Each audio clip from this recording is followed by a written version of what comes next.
अभिषेक को क्या पता कि अंकल का टाइम ही रात में चलने का होता है। अंकल को जो नॉर्मल अंकल समझ रहा है तो बाद में पता चलेगा कि वो नॉर्मल अंकल नहीं है। आगे एक खंडर सा बना हुआ है, टूटा फूटा घर, उसी खंडर के सामने एक कुआं है, वो की पट्टी पे ऊपर खड़ा हुआ है और नीचे देख रहा है।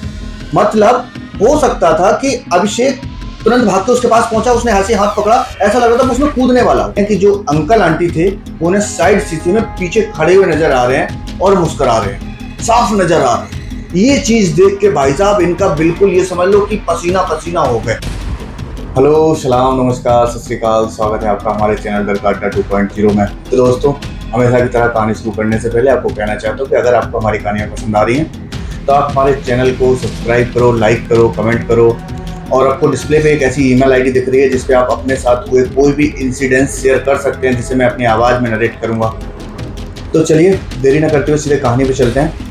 आज की कहानी जो मैं आपको सुनाने जा रहा हूँ ये कहानी है अभिषेक की।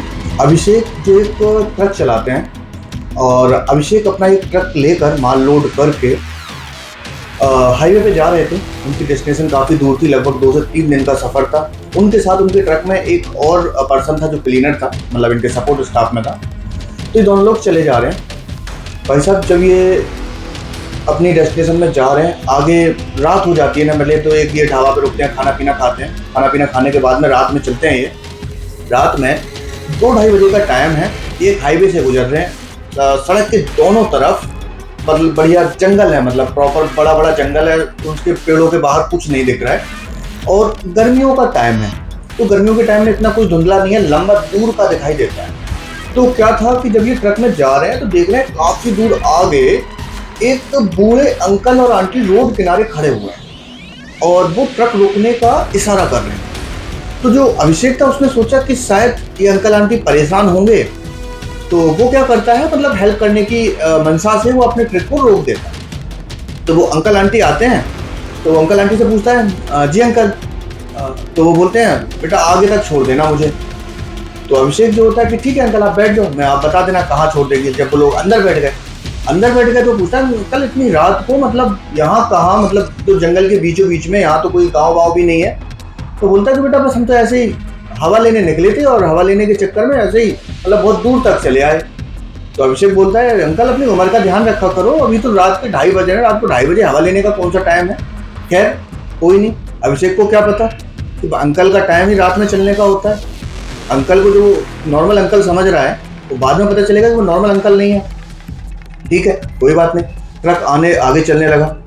ये लोग अभी 10-15 मिनट ही चले होंगे, तभी अंकल बोलते हैं कि आगे लेफ्ट में एक रास्ता आएगा जंगल में से, वहाँ रोक देना। तो अभिषेक बोलता है ठीक है।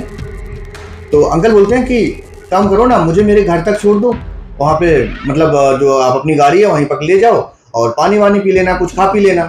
तो वो जो अभिषेक है वो मना कर देता है कि नहीं अंकल, मुझे लेट हो रहा है, माल टाइम से पहुँचाना है, तो इसलिए हम रुक नहीं पाएंगे, आपको हम वहीं जंगल के किनारे पे छोड़ देंगे। वहाँ पे पहुँचते हैं और ट्रक रोकते हैं। वो जो अंकल और आंटी हैं वो ट्रक से उतरते हैं और ट्रक से उतरने के बाद में ये ट्रक को दोबारा से, इसका क्या होता है, जो ट्रक था इसने बंद कर लिया था। अब दोबारा जब वो ट्रक को स्टार्ट कर रहा है तो वो ट्रक स्टार्ट ही नहीं हो रहा है। 1 मिनट 2 मिनट, इधर इसका जो क्लीनर था वो पीछे मतलब आलस में पड़ा हुआ था, ऐसा लग रहा था मतलब आराम कर रहा है, जाग रहा है, नींद रहा, मतलब वो होती है ना ऐसी कंडीशन में जिसमें इंसान जाग भी रहा होता है और सो भी रहा होता है, ना तो प्रॉपर सो पा रहा है ना जाग पा रहा है, वो वाली सिचुएशन में था वो। तो अब वो उसे बोलता है कि यार पता नहीं गाड़ी स्टार्ट ही नहीं हो रही, एक काम करो तुम उठ जाओ और यहाँ बैठो गाड़ी पे, मैं एक काम करता हूँ, मैं आगे जाके देखता हूँ कोई मिस्त्री वगैरह मिले, कुछ ना कुछ मिले, उसको हेल्प के ले आता हूँ, फिर इसको दिखाना पड़ेगा, मतलब चल ही नहीं रहा है, ऐसे रात में कहाँ पड़े रहेंगे हम लोग ऐसे। तो बोलता है ठीक है। वो जो क्लीनर था वो उठ के बैठ जाता है ट्रक में और जो ड्राइवर था अभिषेक वो सीधा आगे की तरफ चला जाता है ट्रक से उतर के।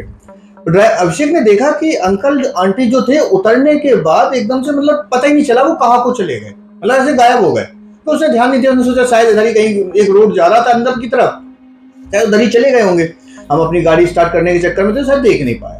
खैर कोई नहीं। अब ये भाई साहब आगे चला जा रहा है पैदल, 10-20 मिनट तक चलता रहा, लेकिन आगे जंगल के अलावा उसे कुछ नजर नहीं आया।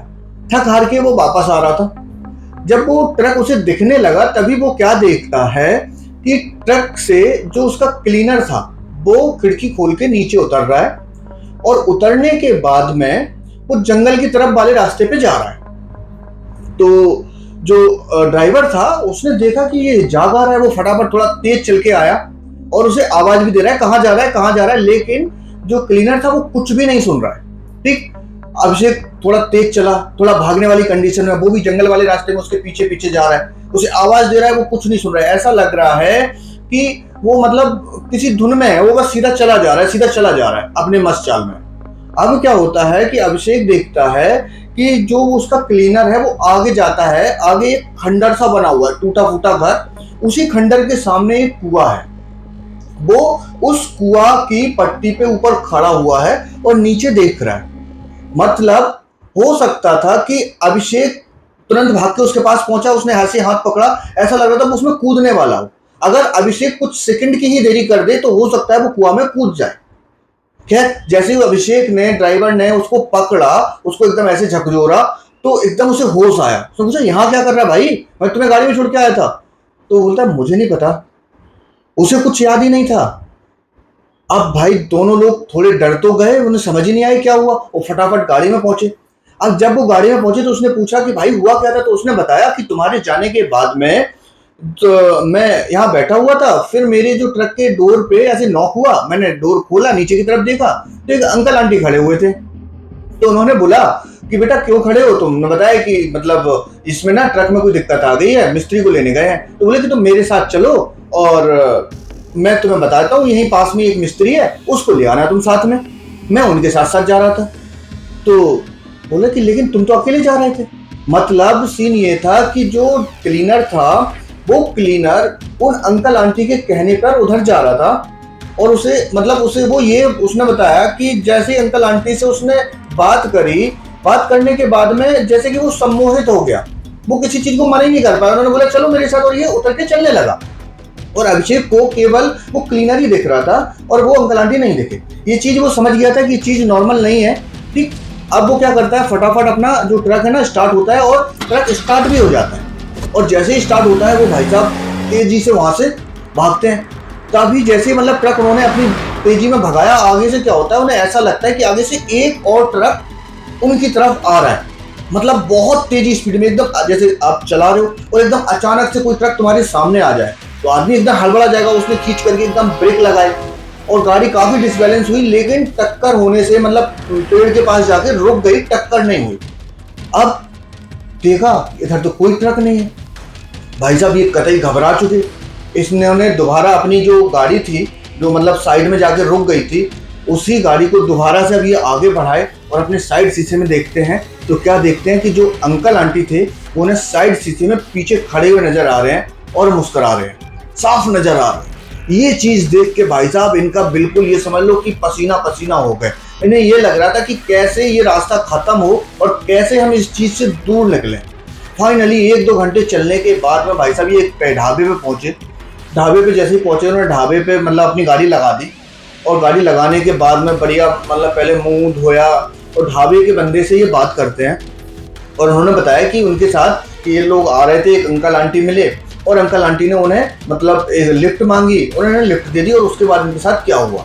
तब ढाबा वाले बंदे ने उन्हें एक्चुअल कहानी बताई। उन्होंने बताया कि जो अंकल आंटी तुम्हें मिले थे ना, ये तुम्हारे साथ ही नहीं है, यहाँ इस रोड पे आने वाले मैक्सिमम लोगों के साथ ये इंसिडेंस हो चुका है। बहुत सारे लोग इसमें बच जाते हैं और बहुत सारे लोगों की जान जा चुकी है। तो उन्होंने पूछा एक्चुअल में हुआ क्या था अंकल आंटी, मतलब ऐसा क्यों कर रहे हैं, ये कौन सी आत्माएं, क्या हुआ। तो उसने बताया था कि क्या हुआ था, इसी रोड पे, जिस रोड पे ये इंसिडेंस होता है, यहीं पे अंकल आंटी का एक घर था और अंकल आंटी अपने परिवार के साथ में एक रात टहलने को निकले थे। तो एक ट्रक वाला उनके पूरे परिवार के साथ उनका एक्सीडेंट कर गया था और उनका पूरा परिवार एट अ टाइम वहीं पे खत्म हो गया था। उसके बाद से ये ट्रक वालों को अक्सर वहां पे दिखते हैं और मतलब उनके साथ इस टाइप के हादसे हो जाते हैं।